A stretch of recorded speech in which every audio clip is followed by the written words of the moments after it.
24শে জানুয়ারি বুধবার রাতে হযরত শাহজালাল আন্তর্জাতিক বিমানবন্দর থেকে নোমথেন্ডোজা তাওয়েরা সাকো নামে একজনকে কোকেনের চালান সহ গ্রেপ্তার করা হয়েছে। জানা যায় জব্দ করা মাদকদ্রব্যের মূল্য প্রায় 100 কোটি টাকা।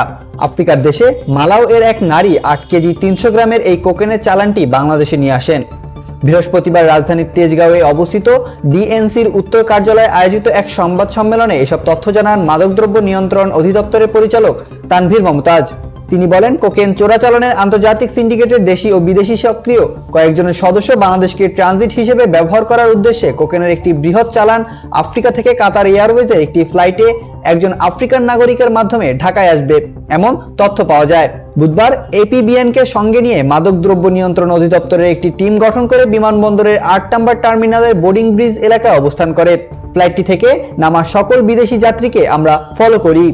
তিনি আরো বলেন, পরে তাকওয়া সাকো নামে এক বিদেশির গতিবিধি পর্যবেক্ষণ করে সন্দেহজনক হওয়ায় তাকে জিজ্ঞাসাবাদ করা হয়। জিজ্ঞাসাবাদে তিনি স্বীকার করেন লাগেজে অবৈধ মাদকদ্রব্য কোকেন আছে। পরবর্তীতে লাগেজের ভেতরে বিশেষভাবে রক্ষিত 8 কেজি 300 গ্রাম কোকেন জব্দ করা হয়। তাওয়েরা সাকো আফ্রিকান দেশ মালাউয়ের নাগরিক। তিনি প্রথমে মালাউ থেকে ইথিওপিয়া যান, পরে তিনি ইথিওপিয়া থেকে যান দোহাতে। এরপরে তিনি দোহা থেকে কাতার এয়ারলাইন্সের একটি ফ্লাইটে বাংলাদেশে আসেন। আগামী 4 ফেব্রুয়ারি তার বাংলাদেশ থেকে আবারও মালাউ যাওয়ার কথা রয়েছে। এই কর্মকর্তা বলেন, কোকেনের এই চালানটি বাংলাদেশকে ট্রানজিট রুট হিসেবে ব্যবহার করার কথা রয়েছে। পরে বাংলাদেশ থেকে কোকেনের চালানটি অন্য কোনো দেশে চলে যেত। আমাদের ধারণা তাকওয়া সাকো কোকেনের এই চালানটি মালাউ থেকে নয়তো ইথিওপিয়া থেকে সংগ্রহ করেছে। তিনি বলেন, নোমথেন্ডোজা তাওয়েরা সাকো এর আগে জুতা ও পোশাক পণ্যের ব্যবসায়ী পরিচয় দিয়ে বাংলাদেশে এসেছিলেন। এবারও তিনি শুরুতে ব্যবসার কাজে ঢাকায় আসার কথা বলে মাদকদ্রব্য নিয়ন্ত্রণ অধিদপ্তরের কর্মকর্তাদের।